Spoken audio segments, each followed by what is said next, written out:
evening. Welcome to the Big Story. I'm Regina Lay. I'm Gretchen Ho. And I'm Shawn Yao. Tonight's Big Stories. President Bongbong Marcos blasts former President Duterte for saying he approved a budget that left blanks in. Marcos says Duterte's lying.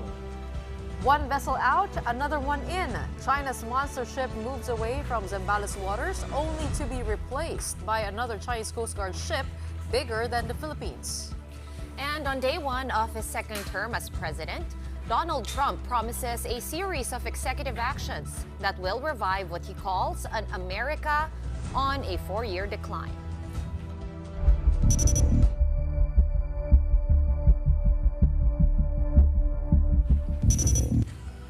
Well, President Marcos and his predecessor Rodrigo Duterte are at it again. Marcos blasted Duterte for saying that he approved a budget that left blanks in. Well, the insinuation was that he left it open for corruption, with the blanks meant to be filled in later with projects at will. The palace called Duterte's claims fake news and malicious. Aside from the former president, Marcos was also unhappy about Senate Bill 1979, otherwise known as the Anti-Teen Pregnancy Bill.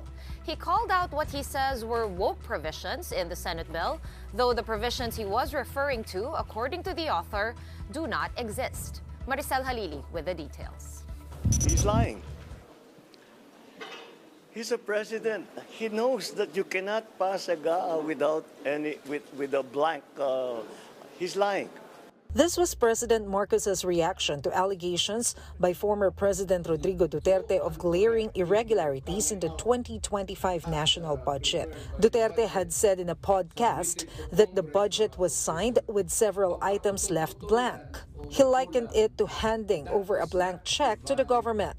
But Marcos insisted this was false. Sa kasaysayan ng buong Pilipinas, hindi pinapayagan na magkaroon ng item ang GAA nang hindi nakalagay kung ano yung project at saka ano yung gastos, ano yung pondo. So, it's a lie. Marcos also challenged the public to fact-check Duterte's allegations on the Department of Budget and Management's website, where a copy of the budget is posted. Hanapin nyo yung sinasabi nila na blank check. Tignan ninyo kung meron kahit isa para mapatunayan na tama ang sinasabi ko, kasinungalingan yan. Executive Secretary Lucas Bersamin also reacted to Duterte's claims, calling it fake news and something that should be considered malicious and criminal. Bersamin added, quote, "No page of the 2025 national budget was left unturned before the president signed it into law." But in a video posted on the YouTube channel of Davao City Mayor Baste Duterte, Davao City 3rd District Representative Isidro Ungab showed 13 supposed blank items in the bicameral committee's version of the budget, which the former president said was unacceptable. That is not a valid legislation. Kung nasa batas na yan, lumabas na yan ng blanco-blanco, either it could be filled up before or after sa Congress. Kung sino man ang ano niyan, they have to give us the explanation. You can all go to jail for that. The DBM clarified that documents presented in the video were of the BICAM report and not the final copy of the General Appropriations Act, which was what the president actually signed into law. Take, for example, this document presented by Congressman Ungab, which shows no allocation for the seed buffer stocking program of the Department of Agriculture. In the actual 2025 GAA, it shows that the program received a budget of 994 million pesos. Former Chief Presidential Legal Counsel Salvador Panelo defended Duterte's remarks, claiming they were only based on Congressman Ungab's findings and on the assumption that the budget signed by President Marcos contained the same omissions, and that Duterte was only expressing his legal opinion on the matter. Meantime, President Marcos also called out Senate Bill 1979, or the Anti-Adolescent Pregnancy Bill. Marcos said he was shocked and appalled by some of the elements he saw on the bill when he pored over it over the weekend. This is all this woke that they are trying to bring into our system. you will teach four-year-olds how to masturbate. That every child has the right to try different sexualities. This is ridiculous. It is abhorrent. It is a travesty of what sex education should be to the children. What about the parents? Wala na silang karapatan na silang mag-decide kung ano at kailan tuturuan yung bata. I'm a parent and I'm a grandparent. So I feel very strongly about this. To be clear, there is no provision in the current bill that specifies teaching of masturbation to 4-year-olds and below, nor that children can try different sexualities. Still, Marcos promised to veto the bill if it passes in its current form. If this bill is passed in that form, I guarantee all parents, teachers, and children, I will immediately veto it. The consequences of early pregnancy, the prevalence of HIV, kailangan ituro lahat yan para alam ng mga kabataan. Pero yung mga sinama nila na mga woke na absurdities are abhorrent to me. Senator Risa Ontiveros, the principal author of the bill, was quick to correct the president's statement. Mr. President, with all due respect, maliwanag na wala po sa bill kahit ang salita na masturbation. Wala din po yung try different sexualities. Ontiveros, however, said that she is willing to refine the bill so it can be passed. SB 1979 is currently on second reading for interpolation and amendments. For News 5, Maricel Halili, We Are One News. The other thing that I wanted to point out here was the president mentioning that he was a grandparent, which caught me quite off guard because I didn't. Is he a grandparent? Does anyone know? As far as everyone knows, he's not yet a Bata grand. pa yung mga anak niya, you know? Si Sandro, si Vinny, sino yung isa pa? Late 20s, early 30s, yeah. as far as we know. Was it Marco? Was it Marco, the third son? I don't remember. It's not Marco. Marco Marcos. Oh, no, sorry, not Marco Marcos. But Marco, anyways, yeah. I didn't realize that. Simon. It's Simon, that's Sandro, it, that's Vinny, it. and Simon. That's it. I'm not sure. Very the young. order. Yes, Very young. But if I were there, I would have asked him, grandparent to whom? Kaya nga. When I heard that soundbite, I thought maybe one of his nephews has a child. But Baka Potentially. yun. Yeah. Oo. Pero he medyo treat- malayo na rin naman. Right? Medyo- Isn't it? I don't know. What's a term? Who's Grandniece? you mean to say the children of his sister, for instance, Yes, Senator correct. Amy, who Yes. are married, Yes. some of whom are married, right? Yes. Or at least Oh, they have a partners, huge family, yeah. so probably it's considered a lolo. But that is a very juicy bit. We to will pick have up. Good to. catch there. We will have to ask him about it.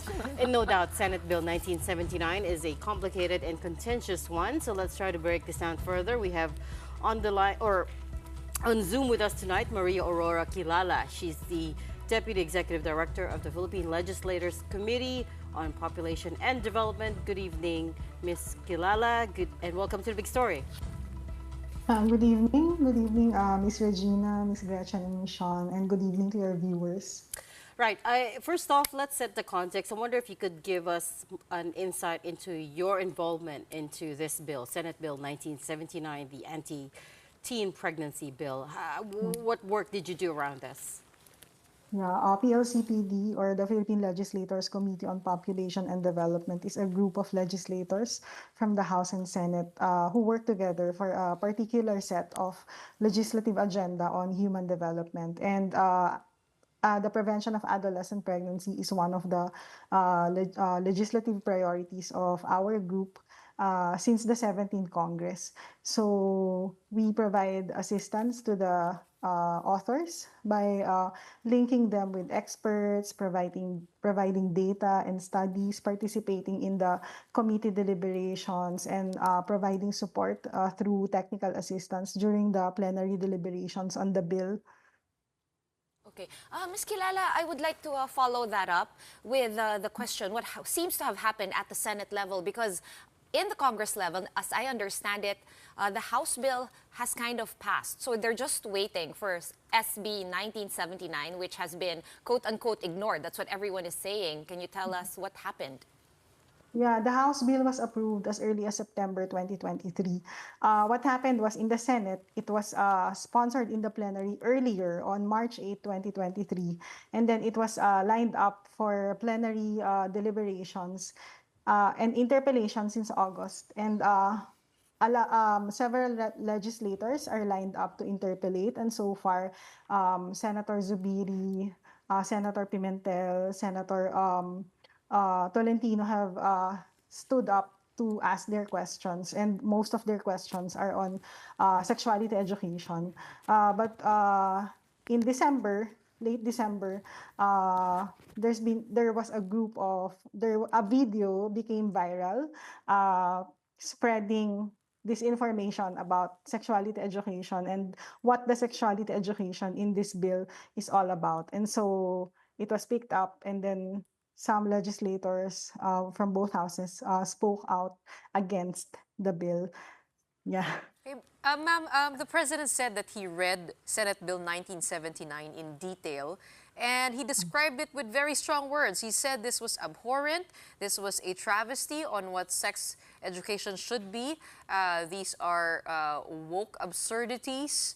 What would you react to that? Why did he say those descriptions towards the bill? Did he, do you think he read the right bill here? Yeah.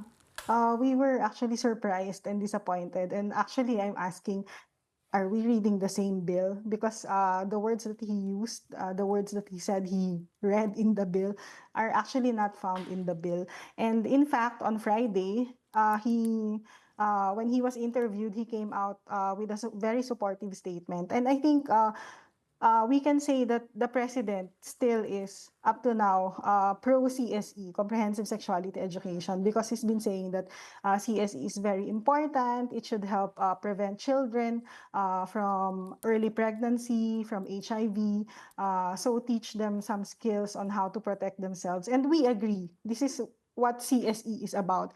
And we guarantee the president and all the parents who are concerned and all the stakeholders who are concerned that this is the CSE that the Senate Bill 1979 is all about. It's age and development appropriate, and it's culturally sensitive.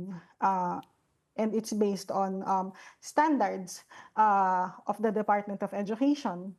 Okay.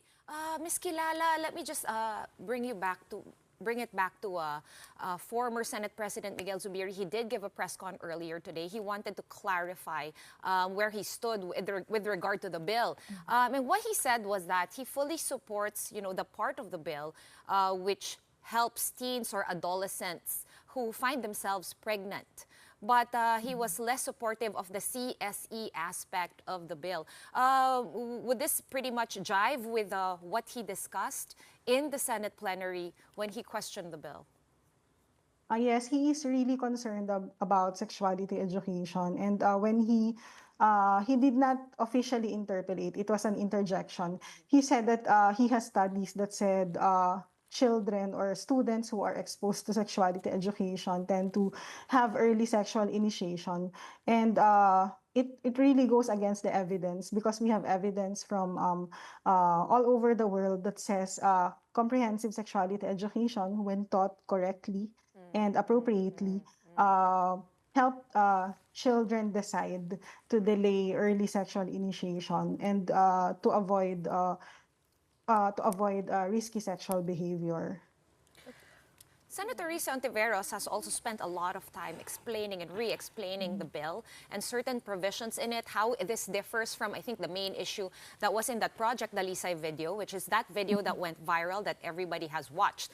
And she has said that we don't per se step by step, point by point, follow the foreign or the European model. So can you talk us through very quickly just the finer points of the CSE that will be taught here in the Philippines, should this bill pass? Yeah, because a lot of the misinformation seems to have stemmed from people's interpretation of certain provisions in the WHO European provisions, European guidelines, right? Which I don't think we're going to be adopting. Actually, there are two contentious points there. teaching 0 to 4-year-olds how to masturbate, and the second one is the right of allowing children to allowing children to try different sexualities, sexualities, which just again, to put the context to the conversation. right. But again, Yeah. these two provisions are not in the Senate bill that we're talking about. But go ahead, please. Yeah, it's not in the bill. It was never in any of the versions since the 17th Congress. So what this bill talks about in Section 6 is age and development appropriate comprehensive sexuality education. So DepEd is being mandated to implement comprehensive sexuality education. It says that it has to be medically accurate, culturally sensitive, rights-based, inclusive, and non-discriminatory towards LGBTQIA adolescents. So there's nowhere there that says masturbation will be taught in schools and to children. And the bill lists some topics, including human sexuality, informed consent, adolescent reproductive health, contraceptive use, disease prevention, and all those that the president mentioned earlier, and even in his statement today that should be part of the CSE. So we wonder where the fear or the allegations come from. According to DepEd Order 31, this is already being taught in schools, comprehensive sexual education, integrated into different learning areas such as PE, Araling Panlipunan, Science, etc. What would change here with this bill in terms of the way the curriculum is carried out? And how about the oversight function as to making it, as you say, appropriate for the age and I guess with very carefully crafted according to our culture and religion and all the other considerations here in our country? Who would have that oversight? The bill doesn't create a new sexuality education. It's based on what's already existing sexuality education being implemented by DepEd. But this bill only strengthens because the reproductive health law, which mandates the CSE, is not very detailed when it comes to the sexuality education. So for this one, it says that CSE will be taught in schools. It will be DepEd who will implement this, but with the guidance or in collaboration with the assistance of the council that's being organized through this bill, the Council for the National Council for the Prevention of Adolescent Pregnancy. Other provisions that are relevant or related are it ensures that CSE will also reach those who are out of school. And it has a provision for CSE for parents and guardians. So parents will also be guided on how to talk to their children about sexuality. And it also guarantees that there will be training of teachers, guidance counselors, and all the other implementers of CSE in school. So this is a very beautiful and comprehensive bill because it ensures that those who will carry out or implement CSE are trained and will know that what they are implementing is based on the standards that will be set or that is set by the Department of Education in consultation with the council. Okay, Ms. Kilala, I'm just curious, no, as you were shepherding this bill through 3 Congresses, 17th, 18th, and 19th Congress, what kind of resistance did it meet and how did you guys address any of those, through stakeholder consultations, I imagine that always happens when you're pushing forward the legislation. Were these issues not tackled in the stakeholder consultations prior to the drafting of the bills? Yeah, we were actually surprised that there is resistance, particularly on sexuality education, because even in the reproductive health law, this is the one provision that did not meet such resistance. And it was not struck down by the Supreme Court. So the Supreme Court upheld its constitutionality. In the 3 Congresses that this bill has been discussed, we did not hear any objection. And we know that not only favorable organizations were invited, the committees who were in charge invited even those who are against reproductive health or against this measure. But we did not hear such resistance from any group about sexuality education. So you were surprised when this video came out? It seemed to be, it was quite long, first of all. I watched the Yeah. whole thing and it was very well produced. Did it shock you seeing that? Yes. In December, no, in late December, we were shocked by the virality of this video. And the spokesperson of the group is former Chief Justice Areno, who were one of those who wrote the decision on the Supreme Court's on the constitutionality of the reproductive health law in 2013 in the Supreme Court. And some of the groups behind Project Dalisay were even supporters of the reproductive health law in last decade, in the discussions last decade. So we were surprised. Do we know what happened there? No? What? I think they're bothered by maybe we don't have the same values on how to protect children, and they're bothered by the bill empowering children Yeah. with information. I wanted to flesh out one of the things you said earlier, which is that it aims to be culturally sensitive. What exactly does that mean? Who defines culturally sensitive here, and how will that play out in action? For instance, do we have any idea how concepts like gender fluidity will be tackled in the Philippine context, given very stringent, Christian and Islamic views on family life?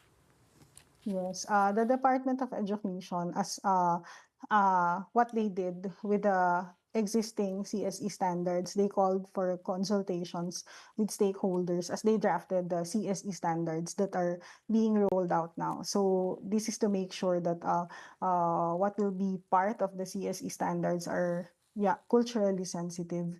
So we don't want to put anything that is not really acceptable in our culture. And we are confident that the Department of Education will not put anything there that will not be acceptable to parents, to the parents of their learners. Right, right. But acceptable is a very relative term. Of course, it's very subjective, right? What's acceptable to you may not be acceptable to me, and that's the balance. That's going to be the holy grail for the DepEd, ed, right? So you're saying they will have the last say as far as CSE being culturally sensitive is concerned. Yes, and based on the consultations with stakeholders and of course the inputs of experts, because we also have to have, of course, scientific evidence and standards as they have to have that as they craft the standards. Ms. Kilala, some are arguing that this bill may take away the rights of parents to educate their children. Why do you believe that this should be done through the academic institutions with the school as the primary stakeholder in giving that knowledge instead of having it in the homes? Because I talk about this because the conservatives could argue that they have a different set of beliefs. And dun pa lang medyo alanganin na. I mean, the conversation, how it is spoken, the language used. You're going to have a lot of teachers to guide with the sex education. What do you say about that? I mean, is it this also better taught in the home rather than in the school? It's best taught in the home, and we also believe that it's the parents' primary responsibility. The parents are the ones who are primarily responsible. But there's also the reality that in our country, parents do not really talk about sex with their children, and children do not really seek that kind of conversation from their parents. There's a study from the Young Adult Fertility and Sexuality study that says the source of information for young people is not, the number one source is not their parents, it's the internet and then their peers. So what we can do about this is for the state to support the teaching of sexuality education through trained professionals, and that those are the teachers so that children will receive accurate information, because it's very dangerous if children just rely on the internet. What does the data say now about teenage pregnancy in the Philippines? I believe it has been on the decline. Yung huli ko nakitang datos, so from 2017 to 2022, medyo pababa na. What has worked in that phase, and how is it now? Is it on the rise again? Teenage pregnancy, just like the fertility rate of other age groups, is on the decline for the 15 to 19. But what we are bothered about, what is really concerning, is the pregnancy among the very young adolescents, or those in the age group 10 to 14, because the number is increasing. And for 2022 to 2023, I think it increased by 1/3, or 33%, and then it still increased in 2023. And when we look at the ages of the fathers of the children born to children 10 to 14 years old, they are much older. They're older than they're adults, basically. So we are also seeing the child abuse, sexual abuse dimension in this situation, because it's not children having relationships, having boyfriends, and then getting pregnant, but it's a result of abuse. And we know that sexuality education, empowering children, teaching them about their body parts, how to protect their privacy, what is consent, and why shouldn't anyone touch them, and it's very important. And how do we allay fears that our group of teachers in the academic sector will have the professional capability to talk about these things? I mean, that's probably a huge concern amongst parents, leaving that responsibility to teachers. Ano yung parang, do we have standards or way to put guardrails on that end, assuring the safety of the children in the academic space to talk about something as sensitive as this? To add to that, no, Ms. Kilala, is the DepEd Order 31 from 2018, is that the guideline that still rules how that is taught in schools? Yes, the guidelines issued in 2018, that's the one that's existing, that's being used now. But of course, if this bill passes with this provision, it will be enhanced and strengthened. And to answer the question on how do we ensure, the authors thought that it's important to put here training of teachers so that they are equipped, because we know that not all teachers might be ready to discuss this with the students. So teachers will also be trained, and everyone who will be involved in the implementation of the sexuality education. Right. And of course, there are child protection policies as well. So we know that existing in DepEd, so we know that children are protected. Right. Very good to hear that there are all these sorts of guardrails. We'll discuss this more in the coming days, but for now, thanks so much for your time. Maria Aurora Kilala, Deputy Executive Director of the Philippine Legislators Committee on Population and Development. Well, up next, China's monster ship is out of the waters of Zambales and replaced by a smaller but still formidable vessel. We will be speaking to Commodore J Tarella of the Philippine Coast Guard when the big story returns. Keep it here.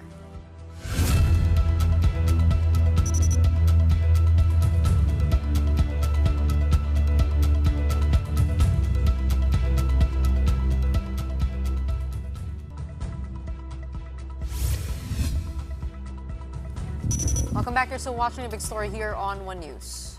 The NBI has arrested a suspected spy who was allegedly surveilling critical infrastructure in the country.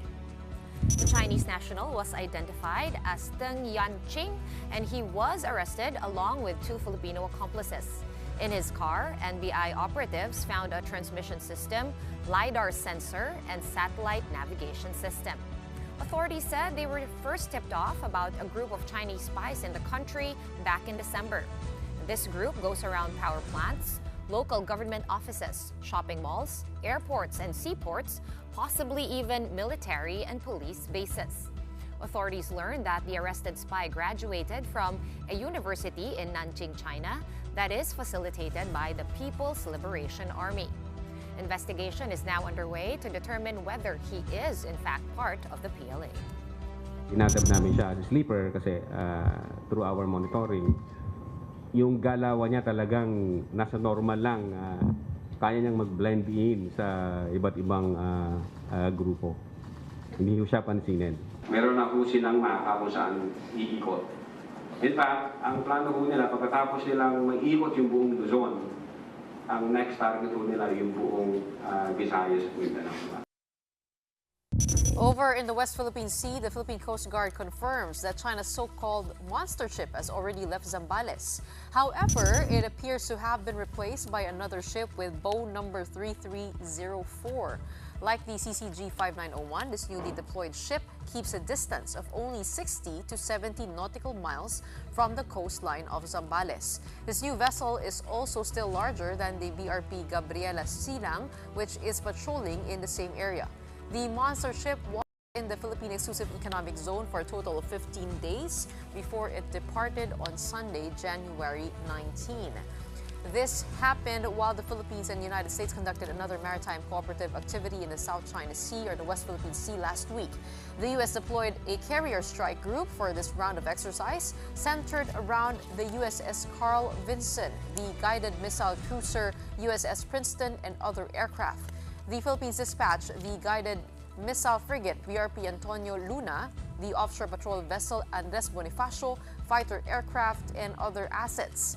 During the activity, the AFP said they monitored 5 Chinese vessels, although these did not interfere with the MCA. All right, let's try to get more updates on this from Commodore J Tarella, Philippine Coast Guard spokesperson for the West Philippine Sea. Oh, he joins us on the line. Good evening, Commodore Tarella. Can you hear me okay? Yes, I can hear you. A pleasant evening to everyone and also to your viewers. Good to speak to you again. First things first, CCG 3304.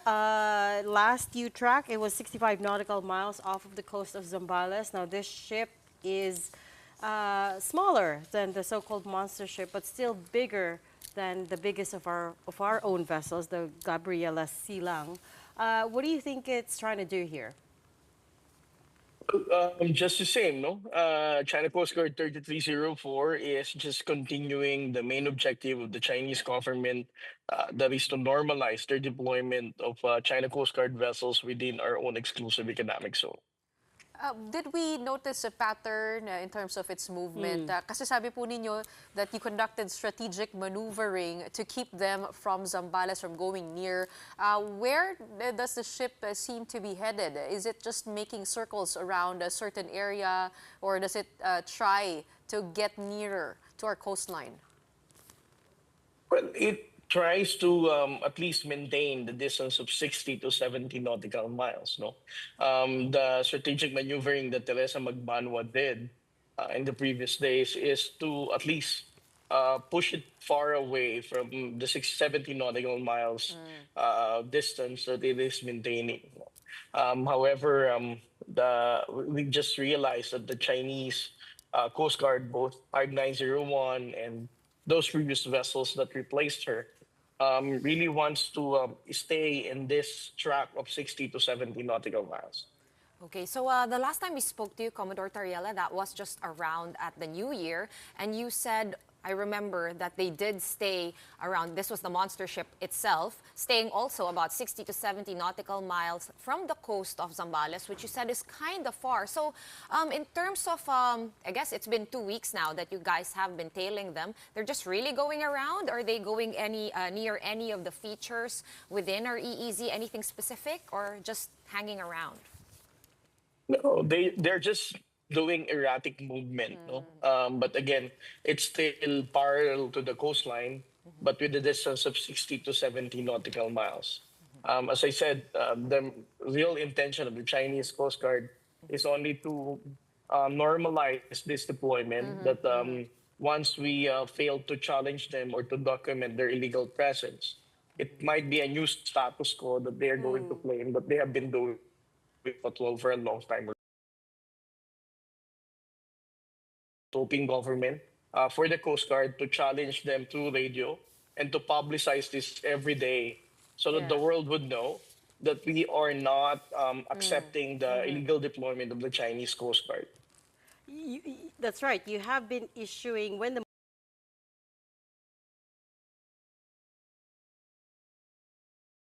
challenges to them, right? As far as I understand it. What happens after you issue a challenge to them?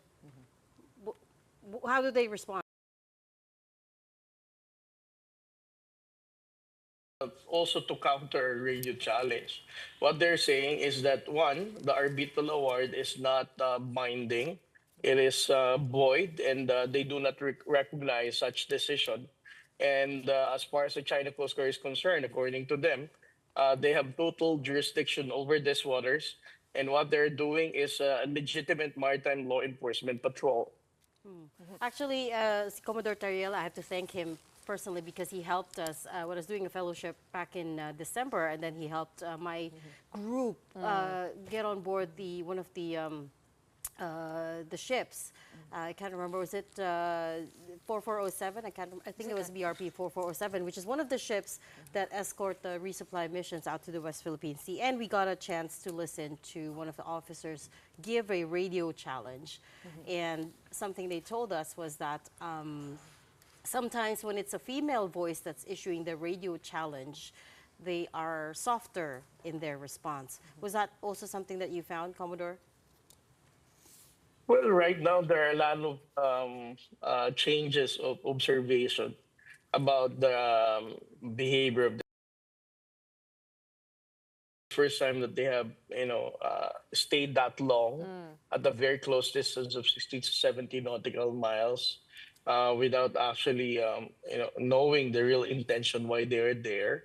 Secondly, as to the hourly radio challenge, I don't think that the female voice have a significant impact because either way, whether it's a male or female, they're still doing the same scripted response in our challenge. So there is no significant impact.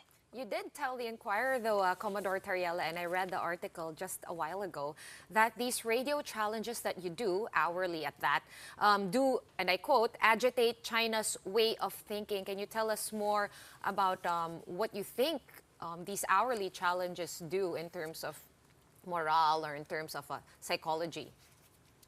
Well, I believe the Chinese Coast Guard personnel are also rational beings. And in our radio challenges, what we're actually citing are actually factual and legitimate references, like the United Nations Convention of the Law of the Sea.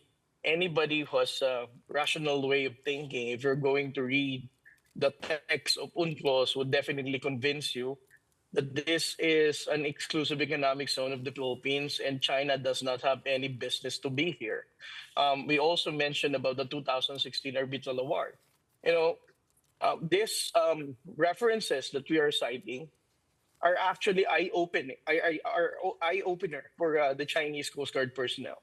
So I think every time we issue this radio challenge, we also educate the Chinese Coast Guard personnel on board that vessel. And, no matter how they deny it, I think that rationality and legitimacy of our challenges at least agitates their superiors because these are hard facts that cannot be contested.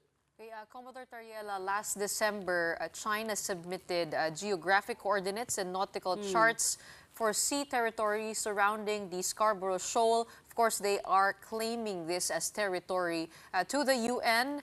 Do you link this behavior of sending huge ships to that claim by China? And what do you think could be the move here? Because there is, as we know, today, President Trump will get inaugurated. Meron ba tayong inaasahan on that end as I guess, as a way to hold the line in this part of the West Philippine Sea? Gretchen, no? The territorial sea that China has applied in the United Nations only talks about the 12 nautical miles within the territorial sea of Bajo de Masinloc. And if you're going to measure the distance of Bajo de Masinloc to the area wherein they are illegally deploying their vessels, it's already beyond 12 nautical miles. So I don't think that there is a connection with their claim of filing the territorial sea in Bajo de Masinloc and with what they're doing right now at the 60 to 70 nautical miles distance from our coastline. Regarding your second question about how do we see the U.S. presidency in our fight and our position in the West Philippine Sea, we have to go back with the Trump 1.0, his first term. We had an experience under the Secretary of State, then Secretary of State Pompeo. It was in 2019 that he clarified that the mutual defense treaty can be applied in the South China Sea. Secondly, if we're going to look at the cabinet, soon-to-be cabinet officials of President Donald Trump, I don't think that majority of them are pro-China or not China hawks, right? So, and third, of course, Republican and Democrat, we have bipartisan support in our position, the West Philippine Sea. So I'm very optimistic, and I think the national government and even the DFA has already mentioned this, that we still believe that the ironclad commitment of the United States with our government remains to be very strong. Right. Commodore, going outside, 60, 70 nautical miles from the coastline of Zambales, where else are we seeing a presence of Chinese Coast Guard ships and militia ships, the usual gray zone ships that we see? Apart from Scarborough, I mean, Ayungin supposedly is all good. Can you confirm that for us? Well, first of all, again, there are China Coast Guard vessels in different parts of the West Philippine Sea. But I don't have the exact location of all this maritime forces deployment. But I can confirm that there are maritime forces not just in the one that we're guarding off the coast of Zambales. But again, what is disturbing in what we're monitoring here in Zambales is that this is the closest illegal presence of China Coast Guard in our coastline. And then lastly, just very quickly, Commodore, since you mentioned DFA, they also recently announced that the resupply missions, the RORA missions, Ayungin Shoal, that we had agreed to an indefinite implementation of the arrangements with China. I wonder what that means in practice. Does that mean we will have to continue, or rather we will have to give Beijing a heads up every time we conduct resupply missions? Or what's the arrangement there? Well, first of all, the provisional understanding that the DFA and the Ministry of Foreign Affairs have concluded is only applicable in Second Thomas Shoal. Every time the Armed Forces of the Philippines do the resupply.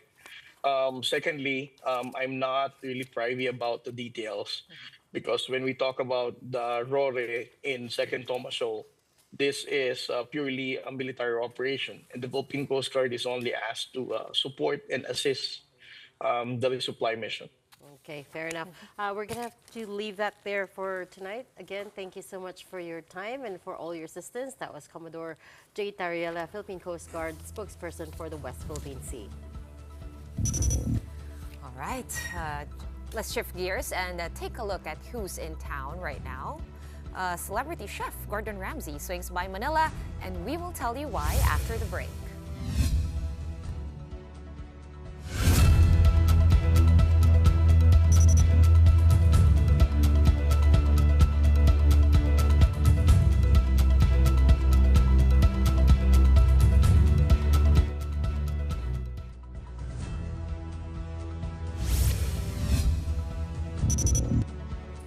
Welcome back. You're still watching The Big Story here on One News.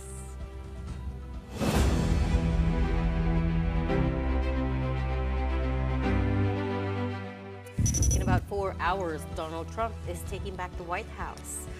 And true to form, he promises, quote, the best first day, the biggest first week, and the most extraordinary first 100 days of any presidency in American history.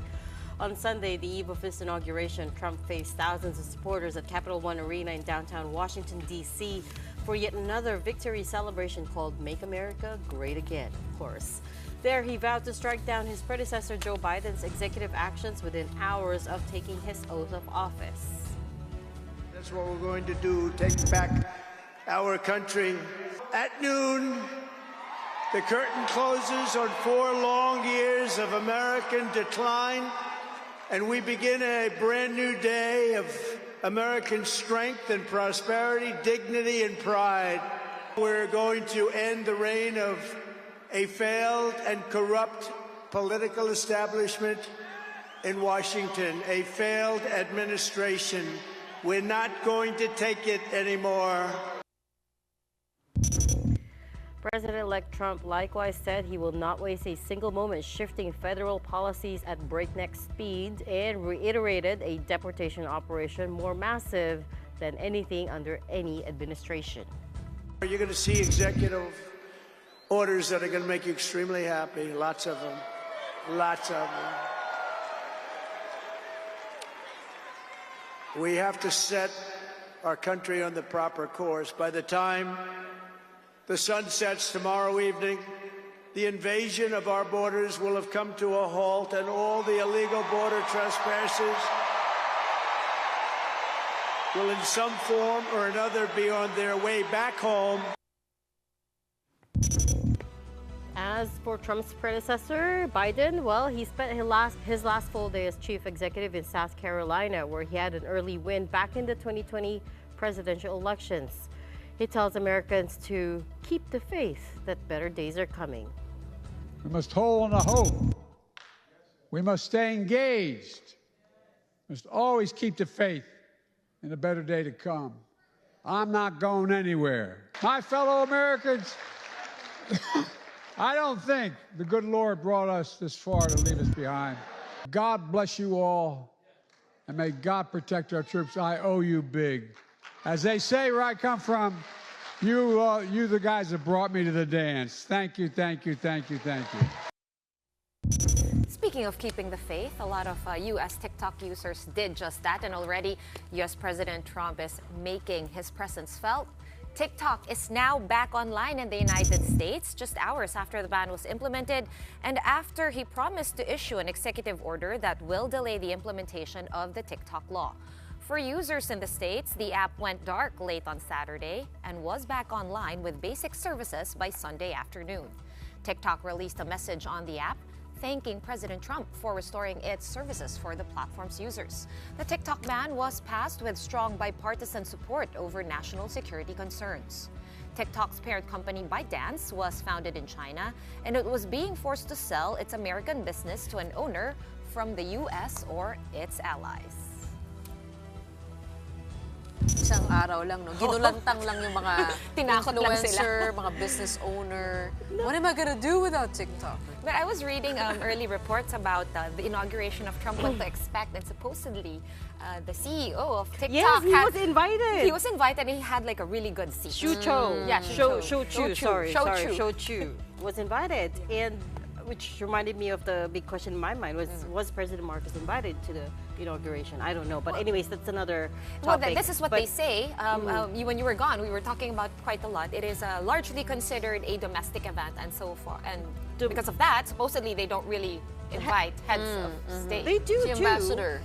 They do too. That was just the excuse. We asked the ambassador about it. Oh, okay. But supposedly, Trump is pitching probably a 90-day extension for TikTok and a joint venture, possible joint venture. He's a deal maker after all, so you want to see a... This is where you see his transactional side. I mean, his ability to separate geopolitics from business. But then again, the issue it's is still national security concern. Support. There was a reason that they banned it in the first place. There was a reason they were trying to force it to sell. The Supreme Court in the upheld first it. place, right? But there's an argument I don't know how though. it's going to go past. There's an argument though, and some were bashing Meta founder Mark Zuckerberg saying that they've sold information and that they're worst at national security concerns. So why give them the pass and rain down on TikTok? I'm guessing because Zuck is American. Well, suffice to say, the big tech, the people in Silicon Valley, I guess, a lot of them are quite happy of this new era, Trump 2.0, right? It's there's lots of articles Elon about Musk the magaing of Silicon Valley. Yeah. So they sense an opportunity here to get in good with this new administration. Well, So if there's one thing that Trump does know how to do is that he knows how to be entertaining. For sure, we will see keep a us lot on of our him toes. Keep us on our toes. in the coming days. But in the meantime, eto nakita ko rin sa social media feed ko, nagulantang ako. Akala ko ay AI-generated image, but apparently not. He's been going viral. And let's get to that story. A far cry from his fiery personality on Hell's Kitchen and MasterChef, Michelin star chef Gordon Ramsay was all smiles as he entertained customers right here in his Manila restaurant. More from Mobile Journal, Marymon Reyes. Today, on this very stage, we will be joined by an absolute legend, Chef Gordon Ramsay! Celebrity restaurateur and TV personality Gordon Ramsay received an absolute rock star welcome when he hosted an exclusive event in Pasay earlier. His visit comes shortly after the opening of his first restaurant in the Philippines. The 58-year-old showed a different side to his fiery on-screen persona, engaging with the audience warmly and with humor. He even paid tribute to young culinary students in the Philippines. It's so nice to see you all, and right over there, honestly, that is the future of the culinary Filipino industry. And spoke about using the power of social media to build connections and profile in the culinary industry. After that, a mini cook-off took place where both celebrity and professional chefs Judy Ann Santos, Ryan Morales Reyes or Ninong Rai, Bar and Grill PH head chef Bea Cua, and culinary student Danica Lucero competed to show off their unique takes on the Pinoy dessert halo-halo. Lucero won the challenge with her sour twist on the dessert and brought home a signed jacket from the iconic chef. Ramsay also bared plans to open potentially 3 additional restaurants in the country and maybe a Hell's Kitchen restaurant to boot. He said he was already in talks for them. He called Filipino cuisine the sleeping beauty of Asia, declaring that local food could be the next big thing to captivate the world's imagination. Honestly, these trips sound incredibly hectic and manic, but honestly, getting to meet the real essence of Manila and really understanding the power behind the cuisine has been extraordinary. So, God bless. Here's an exciting 2025. Guys, the very best of luck to all of you. Mobile journalist Marymon Reyes, we are One News.